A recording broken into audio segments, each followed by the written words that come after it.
My name is Adrian Amandi, and I'm the director of the Education Resource Center at CSB. And I'm very excited today that we have two amazing people in our field joining us to lead a very important conversation that I know is on all of our caseloads, statewide, worldwide. This is something that has become more predominant in our field and something that is easy to ignore, can be easy to ignore, and it can be easy to do the same old with some of these kids with multiple disabilities. And it's really important that we consciously think about how to actively plan regarding the expanded core curriculum and actively individualize for these students. So I'm very grateful that Dr. Sharon Sachs is joining us today, my primary mentor in the field of visual impairments. I've known Sharon since I was an undergrad, thinking about joining into a vision program at Cal State LA, and then managed to follow her from a vision program at Cal State LA to the School for the Blind, and am now in my current position. So Sharon, thank you very much for being here. And Mary Zatta, amazing that you have joined Sharon with this. You guys both have a history of work with this population and so many other things in our field. And I'm very thankful that you're both here. So if you both want to say hi, I will then pop up your presentation right now. So thank you all for being here. I'm Sharon Sachs. I think many of you know who I am. And I'm supposed to be retired, but Adrian talked me into doing this. And then I talked Mary into doing it. Hi, I'm Mary Zatta. I'm the Director of Professional Development and Perkins eLearning at Perkins School for the Blind. And I'm really happy to be here today with you all and have a chance to work with Sharon again. It's always my pleasure. So I put together a few slides just to get us started, and Mary has some videos that she's going to share with you. But my goal is really for all of us to engage in a conversation. So expanding the expanded core curriculum for students who have visual impairments and additional or multiple disabilities. You know, when I go out and I see teachers in the field, sometimes I get the question, how do I work with kids who have extensive support needs or other disabilities and also have a visual impairment, and how do I make the curriculum meaningful for them? So just a couple things for us to think about. Next slide. You know, we work with a very diverse student population. We work with kids who are just visually impaired or blind. We work with students who have a range of disabilities, from extensive support needs, kids who have physical disabilities, neurological disabilities, students who are deaf blind, students who may have learning disabilities and have reading or auditory disabilities. Many of our students have difficulty with executive functioning, impulse control, behavior issues, issues with communications. And so we have many students who I didn't put on this list who have cerebral visual impairments. And how does that impact how we work with those students? So the next slide. And so I always begin by really observing and looking at the student and thinking about, how does this student learn best? What are the challenges that we have, and when we're trying to determine how to make instruction meaningful for a student? For many students, we need to look at their biobehavioral state. When during the school day do they learn best? Are they on medications that impact how they're going to learn? Are they sleepy?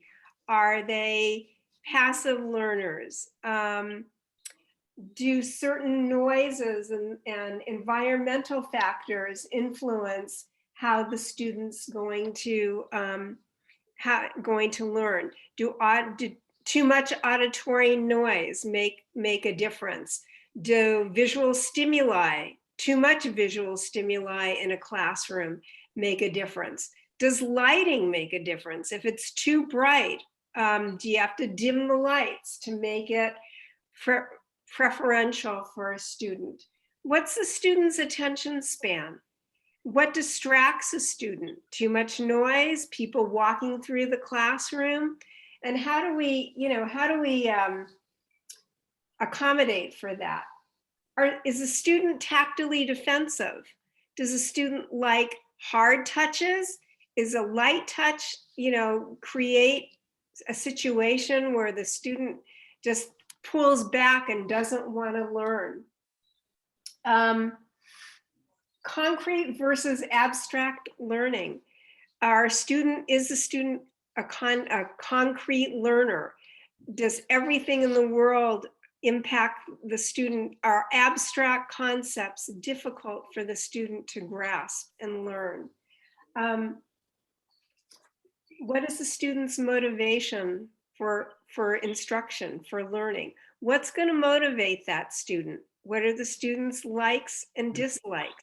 How do we figure that out if the student doesn't have expressive language and can't communicate those wants or needs to the teacher in the way that we normally communicate to one another? But what is the student's communicative intent? Because I think you can tell a lot by just observing a student and figuring out if they like something or they don't like something. Giving students the opportunity to make choices in their world and letting you know, figuring out how you know what choice they've made. Generalization. If what we teach the student in the instructional environment is meaningful, then hopefully what we teach them will generalize to other environments. And that's really what we want to have happen when we're working with kids. We want to teach them in one environment and hope that it will generalize and make sense to them in another environment, and that they can use the skills that they're learning when they're in the teaching environment or the instructional environment to the real world, the real environment. So everything that we do with students, especially students who have multiple disabilities, should be meaningful to them, should have a purpose, and should be generalizable to the next environment. Next slide. So I have a number of questions, and I'd like to start with the first one and maybe elicit a little bit of conversation or ideas, and then we'll move on to Mary, and she can share some of her videos and we can have a little bit more conversation. But how do you make instruction meaningful for students who have multiple disabilities? What are the kinds of activities and things that you do? And how do you know that you have made an impact on that student's life? So I'd like to hear from the group some of your ideas, your thoughts.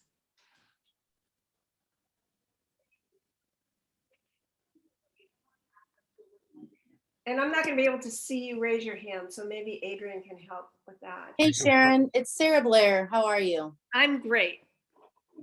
So some of the great ways that we do expanded core curriculum are really focusing on meaningful independent living skills, whether that's building routine into arrival at school, or cooking lessons at home that incorporate the whole family, but really trying to make it something that the student is interested in and built off of their interests and hobbies. And can I just say, Sarah, I was fortunate to be Sarah's supervisor for student teaching last semester, and she did some fantastic lessons with a deafblind student in terms of him making his own lunch. And do you want to talk about like some of the things, the tools that you use to get him to do it independently? first was a brainstorming session of what kind of foods and things that he liked and interested in him, to make sure that the cooking lessons broken down into step-by-step were actually meaningful and engaging for him. And then we used a visual list with pictures and words. And then as he mastered those skills, he has transitioned and generalized away from using the visual list. What else? You know, talking about the difference of using a butter knife for spreading versus scooping with a spoon and using the back of the spoon for spreading. And really focusing a lot of attention on the family and getting them to step back and allow for messes and mistakes and searching and learning where things are kept in the house. So it was much bigger than just making a sandwich. It was all the small things that led up to sitting down and eating a sandwich together, unfortunately via Zoom, but it worked. Neat. Other folks. There's a comment, Sharon, in the chat from Julie Holland. I pay attention to what the student is comfortable doing, and if there are gaps, then I make sure they have greater exposure. For example, do they know what to do when it's time to go shopping? Age appropriate, of course. Good. One more. Or two more. Others? Don't be shy. I know you all have good ideas. This is Jin Young. Hi, I have a student that I'm trying to teach self-advocacy to, a 13-year-old, and she just had a birthday. And I got the idea to have her order a birthday cake from the local bakery. And she was really excited. I mean, I got lucky because her mother had done this for her birthday, which was a month ago. So now it's her turn and she's scared to call on the phone. So we're doing role playing. But I think having this goal, the goal is not to call on the phone. The goal is to hold the birthday party, for which you have to have cake. So I think this momentum carries her, will help carry her past her self-advocacy fears. Great idea. That's fun. Anybody else? We'll do one more. Yeah, hi there. This is Shai Woolman. And I have a high schooler that I'm currently working with right now, a high school student, and I'm working with him on signature guide, using the signature guide, so expanded core curriculum skills. So that's what we're currently working with right now. Good. Okay, I'm going to turn it over to Mary, and then we'll come back to some of these questions. But Mary, you want to share the videos, and we can. Sure, and we can go back and forth, Sharon, because I have 3 short videos. So if we have enough time, however it works. Just before I share the videos, I'll just tell you there are students in the deafblind program, and they are all adolescents, and with a variety of additional disabilities that you will see. So I want you, as you're watching the video, what I would ask you to do is identify the different parts of the expanded core curriculum that you see being addressed, because you'll see numerous ones. So I'm going to share my screen. I got to set up the video. Okay. I can't do it that way. Wait a minute. Sorry, just give me a second. All right.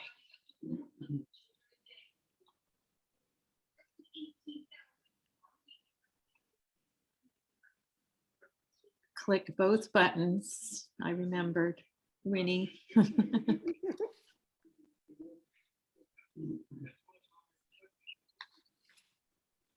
I have to, oh, it says I have to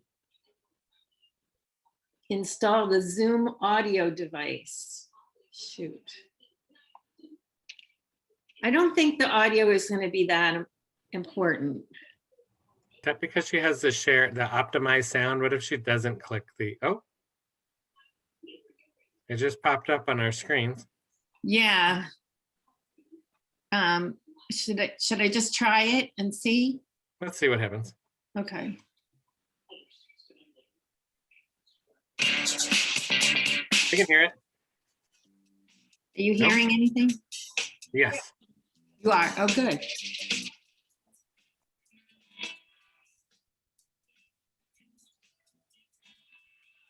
This is an off-campus work placement that you're seeing here.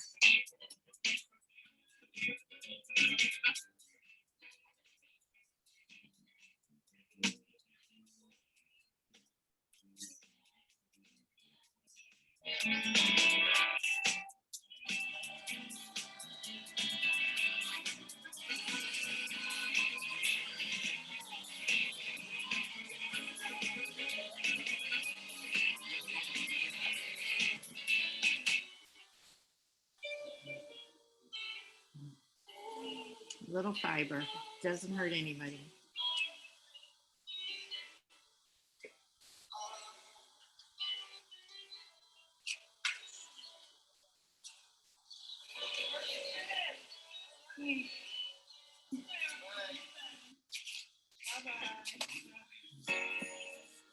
Work is finished.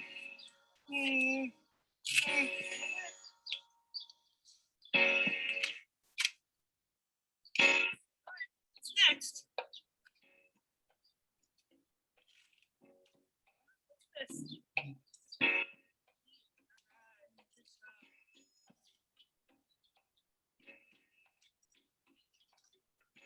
And this is an on-campus work training room, I guess we'll call it vocational room.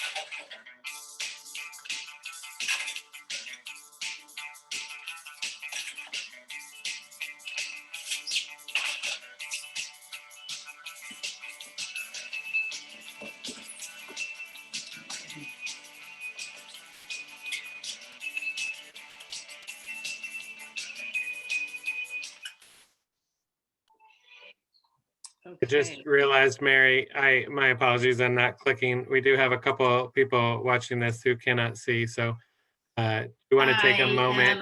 Yes, so I didn't click either. Do you want to take a moment and just describe briefly what happened in Yes. both of those scenes? Definitely. Give me 1 second. I just need to move my screen. Okay, yes. I apologize. So in the beginning, it was a young woman and she's at a local greenhouse and she's debudding, taking off the dead petals or flowers. And she works pretty independently. And she has a staff person with her that just kind of prompts her to keep going. And then when she finishes, she says goodbye to the staff in the greenhouse and she gets in the car. And then the teacher, she has a communication, an object communication book. And on the front of it is a flower, which represents that activity. And so she takes that off and puts it in the finished, as finished. And then she puts the next activity on, which is going to eat. And then the next scene, we see her in the work activity or vocational training room at Perkins. And she is washing cans for recycling. And then she, washes them and puts them in a rack and then moves them into the carton where you usually see a case of cans. I think I got it. I think I covered all of that. next time I will describe. No, no worries. I should have thought about it. Yes, I should have it as well. So tell me what areas of the expanded core that you saw, did you see?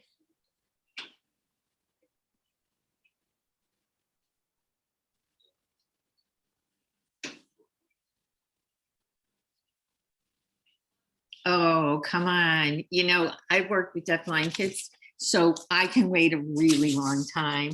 You guys, you gotta participate. Vocational education. Yes, thank you, Patricia. We definitely saw career ed. What else did you see?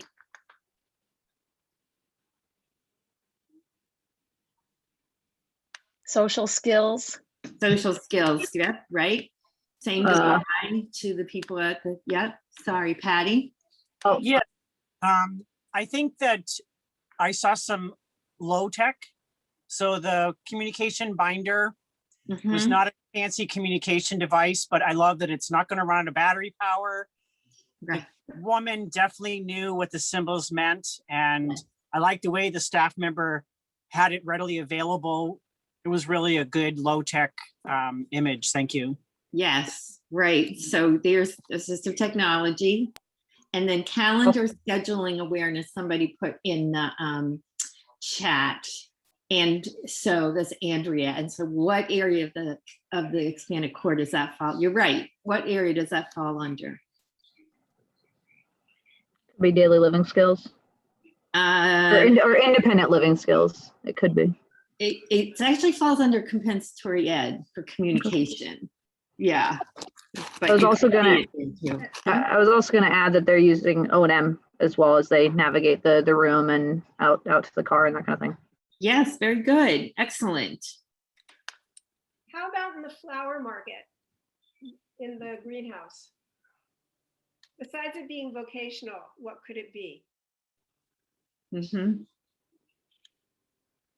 Rec leisure hobbies. Absolutely. So teaching a student to, to plant, to garden, to pick the dead leaves off of things. Great, good skill. Sharon, are you inferring that cleaning out all my soda cans is not a rec leisure hobby? Okay, supposedly, I guess it depends on you. Good. All right. Any other additions, or should we go to the next one? We had one more at the end here that says had to utilize sense of taste and smell. Thank you. Right. Okay. So and tactile, right? Good. Good. Good. Good. Yes. Excellent. All right. Okay. So I'm going to do this again. Let me close that one out.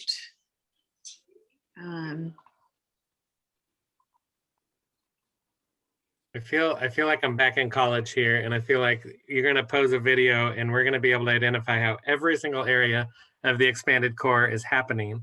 And I think what I've learned in doing this for a long time is that's almost always the case. And it takes us thinking about and diving into how those areas are happening for us to be able to advance our students' awareness and skills in that case. That yes, in fact, we're touching upon almost everything. And we have to be very conscious of that in order to get our kids to utilize it well and get to the next step. Absolutely, absolutely. And I want to, afterward, remind me that I want to talk, since I am showing adolescents, I want to talk about younger children and how we prepare them for career education as young children. Great. Okay, so I'm going to play this video.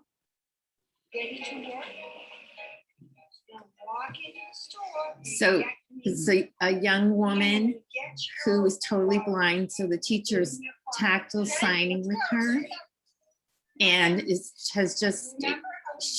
they're in a student store on the campus at Perkins. And she's asked the young woman to stand up and go to get her wallet and her apron for work. So she's trailing the wall to go into the office area of the student store.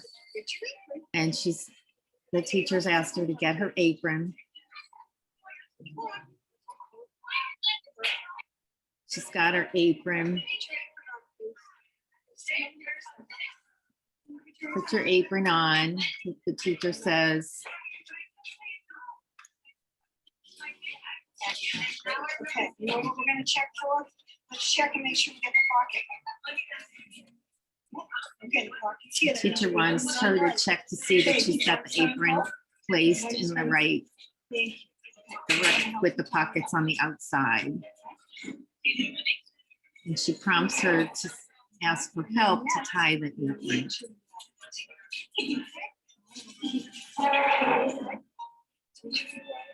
And she's prompting her to reach for her wallet and ask her to put the wallet in the pocket.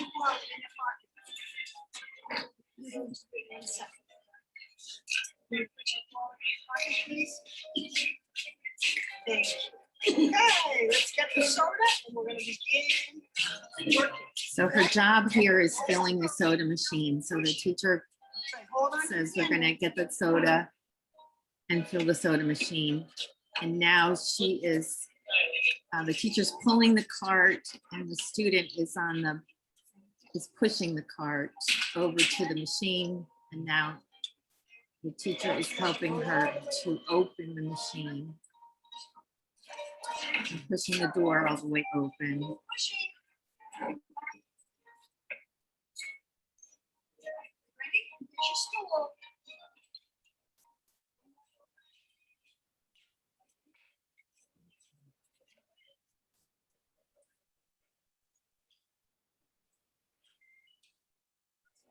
Now she's putting the cans into the slots of the soda machine. And she's getting some physical assistance to reach up. It's more like physical prompting to cue her where it goes.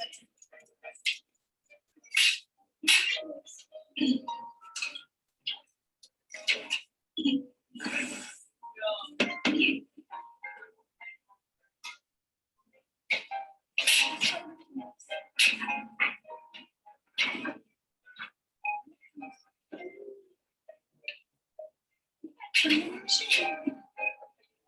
your hand right there, nice. Push, way back, push.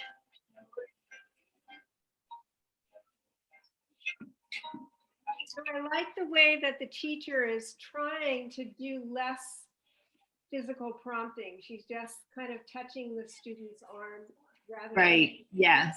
Yeah, you can see that. And so the idea is that you want to, over time, you want to reduce those prompts. Right. And that's why, and I'm a stickler at this, that's why data collection is really, really important.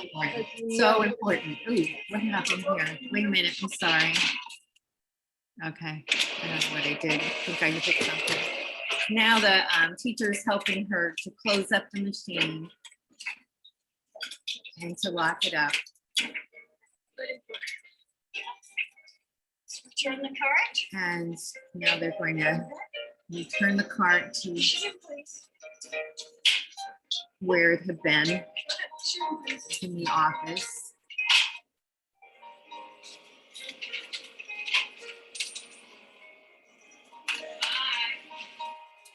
And now she's taking the quarters and stacking them into like, it looks like an empty film container. Eventually she'll transfer it into a coin wrapper. But she's got a tray of quarters and then this, what looks to me like a film container in front of her.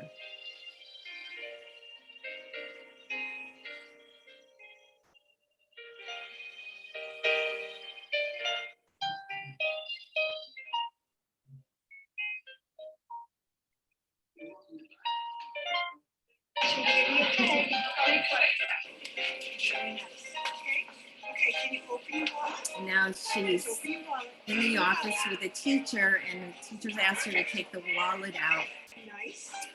and Okay. Yeah. and open it up. Okay. Let's open the wallet. Thank you. Okay, I'm gonna help you to open. Okay. Here's your money. And the teacher is giving her her pay In your for wallet. her work for the day. Keep looking. Well, for the hour or whatever period of time that was. It's not a whole day. Close it up. Close it up. Push. Close your wallet. Teacher's telling her to close her wallet. Can you snap it close, please? Here you go. Good. Okay. When you we're gonna take your wallet and we'll put it on the shelf. Okay, let's take your apron off. You finished work. Undo it, please.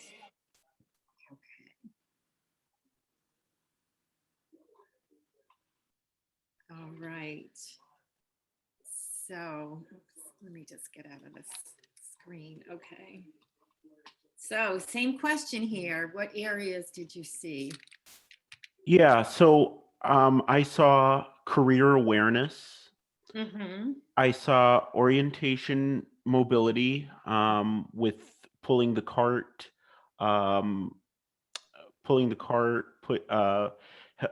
having the students sit down or stand up to put on their apron, showing them how to locate and find the apron, and putting the wallet in their pocket. Those are what I saw. Good. Thank you. Thank you. Other areas. So we had O&M. We talked about O&M and career ed preparation. There were others. Compensatory skills for organization. The job the student was doing was organization. Mm-hmm. Good. Excellent. Let's see. Independent living for using her money. Yes. Independent living for using her money, and also for the, in dressing skills in terms of putting on an apron, right? Yes, absolutely. When the student, when the teacher gave the student money and she articulated something, how did you, what do you think she was communicating there?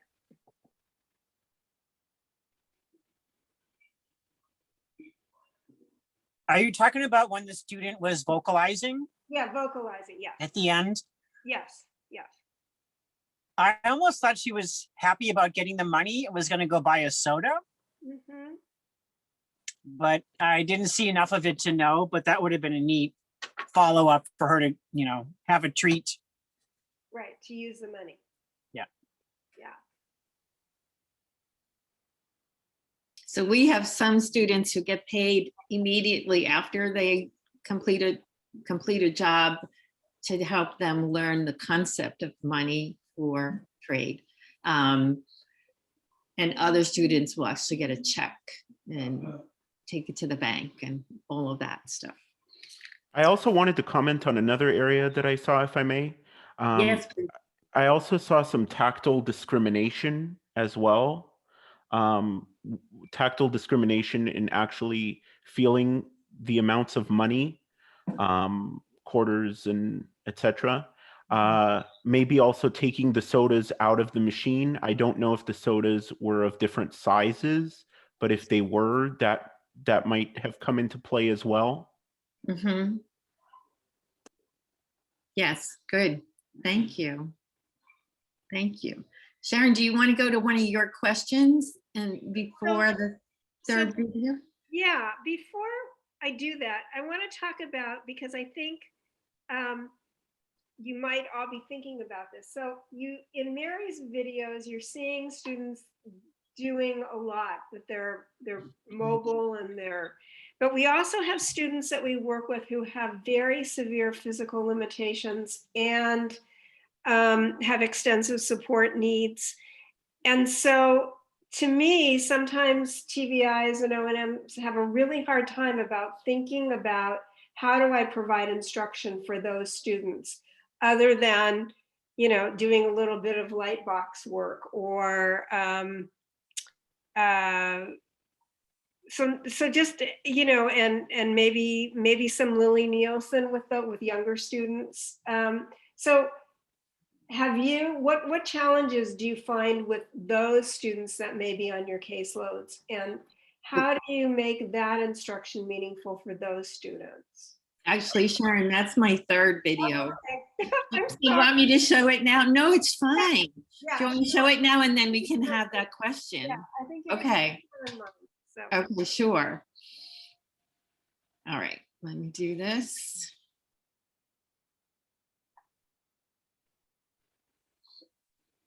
Okay.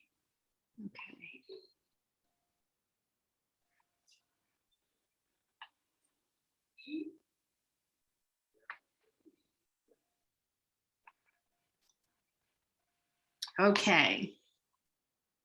Here we are. All right, now this is a young woman who is has low vision. Actually, now we know, this is a video from about 10 years ago, but we, in retrospect, now know that she has CVI. We didn't know enough at the time.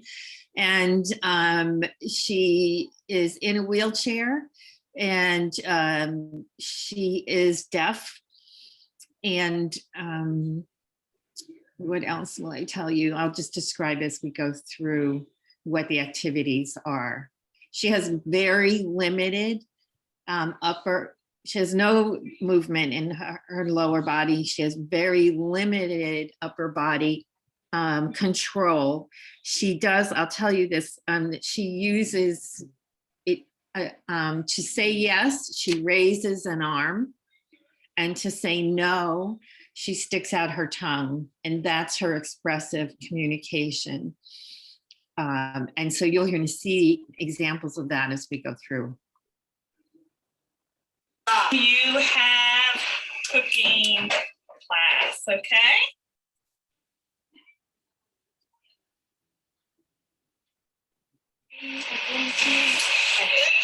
Now that's finished. Vanilla. So she's in the kitchen and she has Is that the vanilla?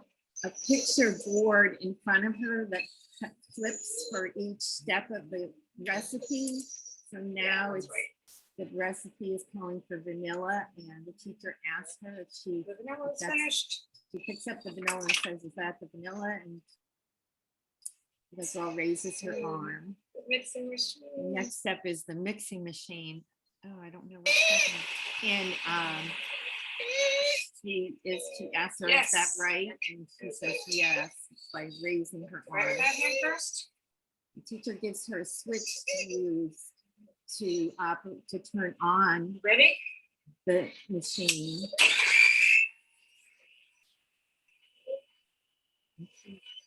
Turns on the machine, as you can hear.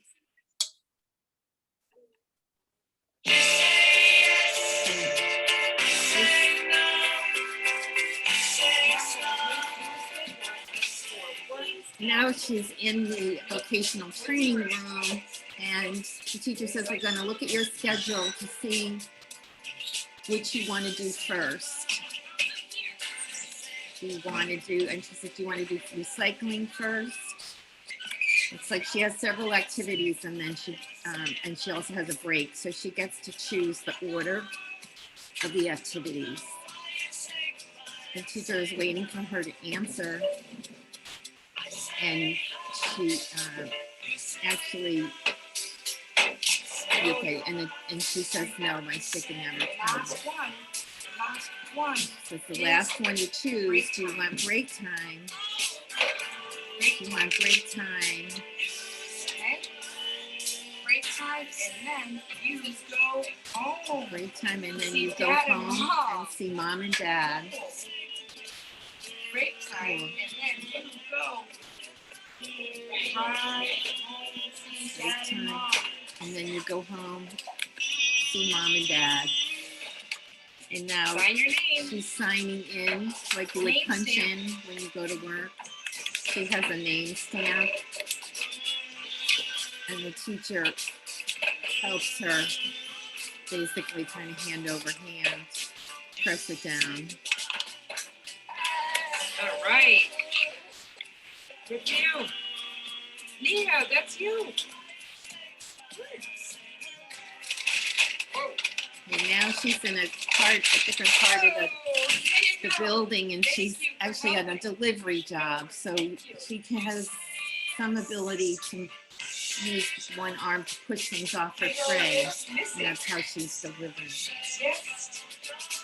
Now the teacher is giving her a choice of who she wants to work with when she does recycling. Do you want Missy? She says no. Do you want Will? She says no. Do you want to recycle with Will? No. And she's starting now to laugh. Do you want to recycle with? Do you want to recycle with Kelly?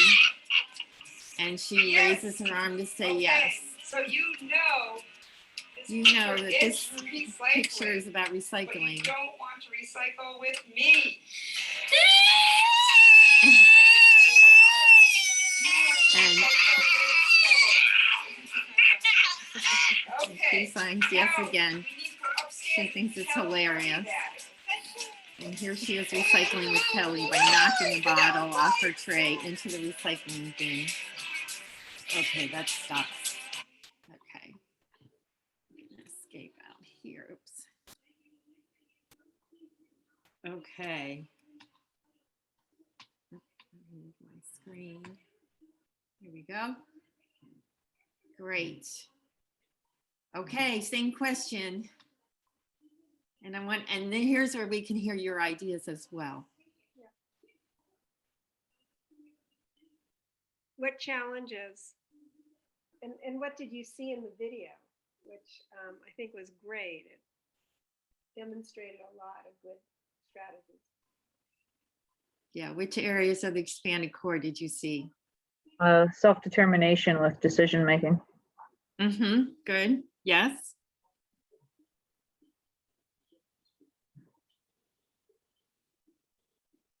What else?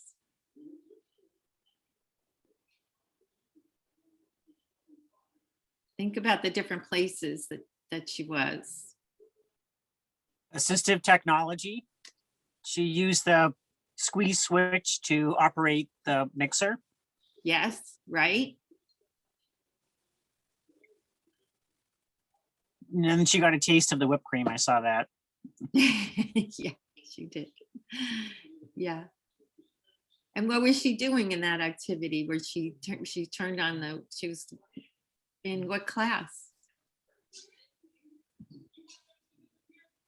Oh, there's messages on the chat. Sorry, I'm not catching that. Okay. Daily living skills. Yes, daily living skills in the kitchen and could be rec and leisure. Good. Compensatory skills. That would be, for not only her communication, but how she receives communication, which is through sign language and use of photos, but also how she expresses. So that's great. She made choices, yes. Self-advocacy, yes, and able to express her choices. And self-determination, yes. And then there's a question here. Sharon talked about keeping data. If student shows no progress over several years, do we discontinue VI services? I think we have to go back and figure out why the student isn't making progress and determine what goals would be more appropriate for the student to learn. Why is a student getting vision services in the first place? Mm-hmm. Mm-hmm. And that's, yeah. That's a challenge. It's a challenge, yes. And for many students, with multiple disabilities, the progress can be incredibly slow. But I also think it's figuring out how the student learns and what motivates the student. And so thinking about young children and the ECC, how do you begin to introduce career ed? What's age appropriate for young children?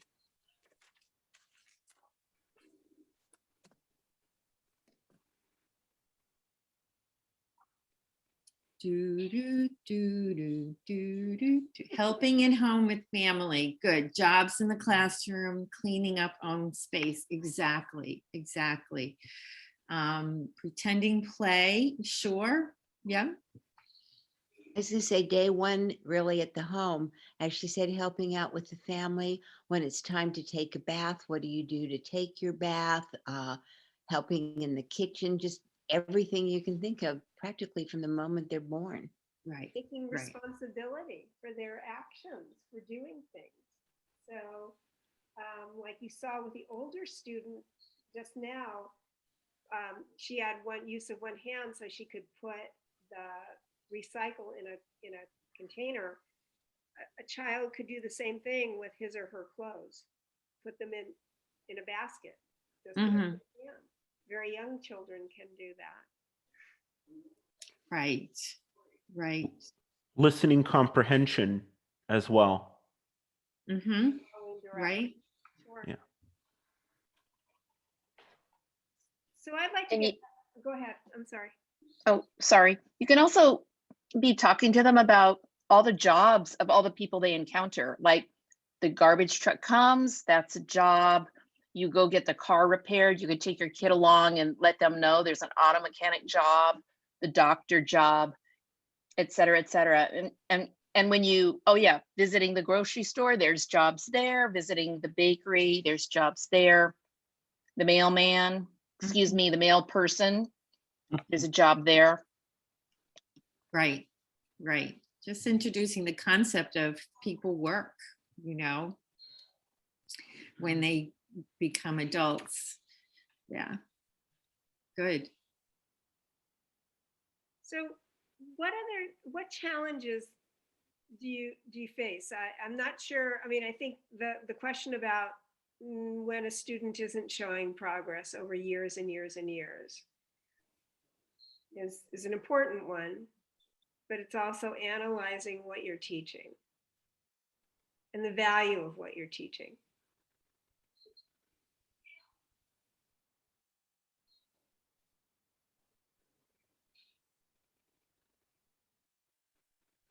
Questions? I think sometimes there may be a disconnect with our grand ideas and what the family is really capable of at home. So I probably wouldn't introduce the entire ECC, but depending on the age, really break it down and explain that academics may not be the most important concept the student may learn in school. And really it's communication with the family. You cannot force a family culturally or in any other way, because there perhaps other people in the family have a lot of expectations, but not for this child. Things are done for them, not with them. So as early as I can, I start having that conversation about, well, what types of things do you think they could do at home? And then start making suggestions. And having, trying to help parents have higher expectations. Some of it is cultural, absolutely. Some of it is, just people's beliefs about having many different disabilities and what a person can and can't do. So taking all of that into account and really, listening to what families have to say is what's important to them. Absolutely. I think there's an issue too when parents have been given a message by a professional that their child will, like, if a doctor has said your child will never do this or never be able to do this, if there's neurological issues, Mhm. and getting the parent to push beyond that when you can see that that child has the potential to be able to do more than what the parents are being told. So it's kind of difficult because the parents are put in a position to where they have to decide who to believe. Right, I think, demonstrating to families what their child can do, always looking more at sort of the asset model versus always focusing on what the student can't do. Video clips like Mary showed us give parents the opportunity to see what their students really can do in other environments, and then hopefully transition that to other, to the home environment or vice versa. I almost feel like this conversation sounds like COVID never happened. It's like COVID really changed everything as far as, okay, now the parents have to be a teacher too. Yeah. So I think our program really had to change their focus and say, well, do you need food, diapers, wipes? It wasn't about curriculum in the beginning. But now that we've had an IEPs go by, we're really sending a lot more materials home. We're buying store-bought materials because I just cannot make duplicates of everything that we've produced throughout the school year. And our program's been very accepting of that. So I think just listening to parents and what they want. Sure. Absolutely. And a lot of parents during COVID have actually learned how much their child is capable of after being home and teaching them. I'm not saying that's true across the board, but in some cases, parents have really come to understand the child's abilities and strengths. So I think that one of the things that really connected with me for COVID was that in early intervention, you really focus on parent coaching and the whole parent coaching model. And the benefits of that mean that we are sharing our expertise and our activities and guiding families to be their children's primary teachers. And that creates relationships and that creates buy-in. And that means that the skills that we work on don't end when we leave the classroom or the home or the Zoom session. And so one of the greatest benefits, at least in my caseload of COVID, was really returning back to that whole parent coaching model of involving the parent, giving them resources, giving them support to extend our lessons beyond just the 30-minute or 45-minute Zoom, but also find ways to build these activities into the day so they aren't just a lesson. The routines and building their awareness of what their kids are capable of doing. Sharon saw it with my student who's deaf-blind. Dad brought it up at the IEP. If Sarah hadn't brought our attention to all of the things that he could do, we'd still be doing all of them for him. And so I know we're all busy TVIs and it's easier to, create a lesson in a box. But when we take the time to build relationships with families and understand what goes on in our student homes and find opportunities to make these ECC things part of their routine and truly a part of their daily life, I think it becomes way more meaningful, way more effective, and opens the door for parents to return to being their students' primary teacher. Very well said. Excellent. Very well said. I think we have about 5 more minutes. It's an hour, right, Adrian? I think. Yeah, we tend to go a little bit long every week, but we try to respect the hour as close as we can. I want to make sure that you have the opportunity to ask Mary and me anything you'd like to ask us, any questions or thoughts or concerns, because this is I am of the belief that if you step back and you really observe students who may have complex needs, you will find effective ways of working with them and teaching them and working with families, as Sarah said, to coach them and give students those skills to be able to be more independent, to have greater independence.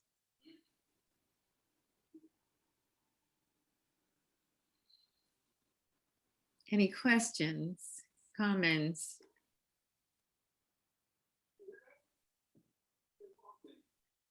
Does Perkins School for the Blind have a parent component to their work, or is it whatever teacher wants to do, they do what they want? Well, so we have an infant toddler program, and so that's in the home.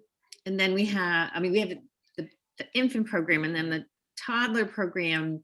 The kids come to the campus twice a week, and the parents come with them it's like a half day, and they meet in with the social worker in groups, and they do a variety of activities with the parents.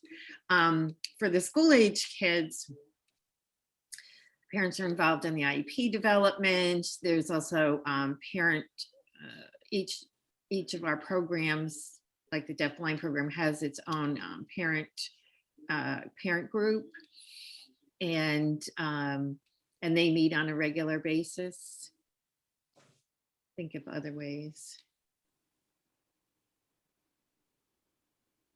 At this point, it's probably a lot of Zoom meetings through Perkins or virtual platform. Yes. Our students actually just came back fully last week. They were in a hybrid model prior to that, except the deafblind program. The deafblind program came back fully in October because they just couldn't participate in Zoom effectively.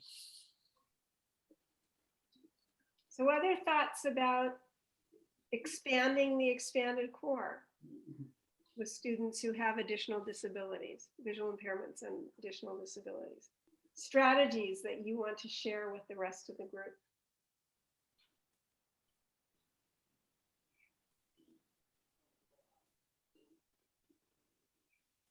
Or questions? I do have a question. Is anybody familiar with a program similar to Perkins for school age kids that are multi-impaired along with visually impaired or blind in Southern California? In Southern California. It depends on the student. Wayfinder has a special, or they did have a special education unit for students who have visual impairments and additional disabilities, but nothing like or as expansive as Perkins. Okay. We've had students from California. You have. Oh. So CSB has, you can refer students to CSB who have a range of disabilities, additional disabilities. I would say that the difference between Perkins and CSB is I think that Perkins has students who have more complex physical disabilities along with extensive intellectual challenges. And then if they're a residential student at CSB, they have to be able to get out of the dorm, a residential site if there's an emergency with support, but they have to be able to do that. Right. Different. Oh, I was asking because on behalf of a student who is more like the students in Mary's videos, right? With communication needs, blind, and mobility. Right. Needs. I would say, Wayfinder used to have a program for students like that. I'm not sure they do any longer because I know they also have a connection with LA Unified School District. I'm gonna put a link to the Wayfinder Special Education School in the chat there. And interestingly, Robin, CSB does have, oh, Laura's here. CSB does have access to our deaf-blind kids and the type of kids in the first two videos that Mary shared. We do work with those kids on a regular basis, but I do think travel from Southern California adds a different kind of kink into a routine for those kids that would be very challenging. Our typical history has been day students that are deaf-blind with that complex of needs. And we certainly don't have a student population currently like the third video was shared. But I know, and Laura can speak to this, I know Wayfinder does have a population like that. Yes, that's correct. And the director, the principal for that school, her name is Nancy Berger, and I put in her email there as well. So if anybody wants to reach out to her, I run the early intervention program, but I'm always looking at how to prepare my kiddos for transitioning. So that's why I attend some of these things. But Nancy would be the best person to answer what ages they're taking now and what openings and the population. But it is something that we could do. Nice. Thank you. Other questions? This is the time, you know, you have us, challenge us. There's, Sharon, it's Sarah. There's also the Helen Keller Center in New York does summer outreach programs. I think there's a 10-day, a 6-week, and an 8-month program for your pre-transition age youth. They have a Southern California rep that I've spent time talking with just in terms of using DOR pre-transition funding to pay for some of it. I did have a student in high school who's deafblind go to Perkins for their summer program as well. Obviously not local, obviously not Southern California, but there are funding options available. If you advocate consistently enough, you can find them. But those are some great programs to look at for your pre-transition age deafblind students as well. And then, you know, in Northern California, in the Bay Area, there's Avalon, which is a school for students who, it's an NPS, and it's for students who have severe physical challenges, and there are a number of students who have visual impairments as well. And they have a full-time TVI and full-time, almost full-time O&M instructor working at the school. And so districts refer to that program. Thank you. So there's a question in the chat. Sharon, can you speak to multiply impaired students having the same IEP goals year after year?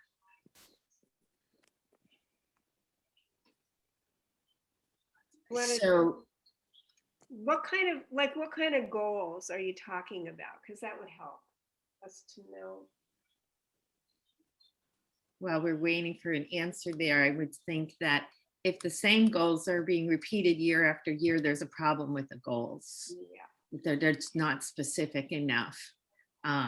If they've not able to make progress, I go back and do, figure out, do another assessment, figure out, where did these goals come from? Why were they chosen? What would be more appropriate? And maybe even breaking down the goal so it's a smaller chunk Right. that you're trying to accomplish. Right. When you write goals, for any student, you really want them to be success oriented. You want to see progress. I also find that with what I consider our VI plus kids, visually impaired kiddos with either hearing loss or additional disabilities, that collaborative goals that take a task from a multidisciplinary perspective, you get more buy-in from the student, from your peers and professionals, instead of writing 20 goals, each in their own box, right. Grabbing some really concrete skills that our kiddos need and tackling it with the PT and the OT and the speech and the everybody buying in on the same, 5 or 6 goals for the year really can help push that kid to the next level. And you're teaching across environments, which is really important, so that it's not just you're doing an activity with the student during VI time, but the student's doing it in several different environments across the school day, which helps support the acquisition of those skills. That's right. That's right. To further to answer the question, the person, this is Anne that asked that question about the same goals from year to year. She wrote, I see it all the time. SPED programs just rolling over goals from one year to the next and not really documenting specific progress. Is there a public document somewhere, best practice, that speaks to creating a goal that can be mastered from one year to the next? Yeah, that's called IDEA. Yeah. I mean, really, it's very clearly spelled out there. Give your administrator our book, because it's Yeah. not that I'm selling it. It's just that it outlines a lot of the things, the strategies that we're talking about. Mhm. Again, you're right. If the goal is, if they're doing it year after year after year, then it's not meaningful to the student. It has no value for the student. You've got to start at that baseline about, and it all goes back, as Mary said, to assessment. You got to look at what is important for that student to learn. What part of, if you're working on a vision goal or an expanded core goal, what is really essential and important and appropriate, meaningful for that student, that's going to make an impact on that student's life. Speaking from California again, our program at the Orange County Department of Ed uses a program called I'm sorry, I'm all pixelated here. SANDI, SANDI, stands for Student Annual Needs Determination Inventory. So despite a 3-year reassessment, our program staff uses this every year, and it's a checklist. So the document follows the student to the next, sometimes we keep our students 3 to 4 years. And this Sandy document is available from, I believe it's Lakeshore Learning Company. So Riverside County Office of Education was the driver behind this, but it was made with input from all the special education directors, I believe, in Southern California. And of all the documents we've had, all the assessments we've done through the years, the parents, the staff really like working with this Sandy. So you talk about statements in your goals. It's quite handy for students with multiple disabilities, including vision impairment. I think it was developed by the county offices of Office education. Yeah. Right. Yeah. For students with multiple disabilities, autism. Yeah, it's really good. It is a good document, and it's more, I think they developed a curriculum around it, if I'm not mistaken. Yes. Oh, sorry. Could you say the name of that again? I'm interested. Yes, it's SANDI. Mm-hmm. It stands for Student Annual Needs Determination Inventory.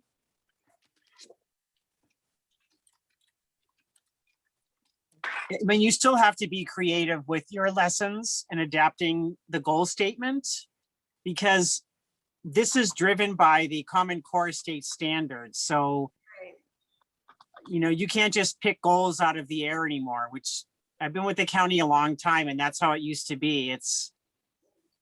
This helped a lot. Now, I'm not saying it's not too academic, but we do have students in our program, medical fragile, artistic-like behavior, language needs. Just take a look at it. It might be something to help you write meaningful goals. Thank you. Yeah, You're thank welcome. you for that. I'm interested in that. That's awesome. You have my email on your from signing up today. So if you need more information, I'd be glad to help you with that. Anybody. Mhm.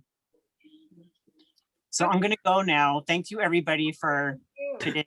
Super helpful. And I think we're sort of past our time, but I just want to thank Adrian for inviting Mary and me to work with you today. I hope it was valuable.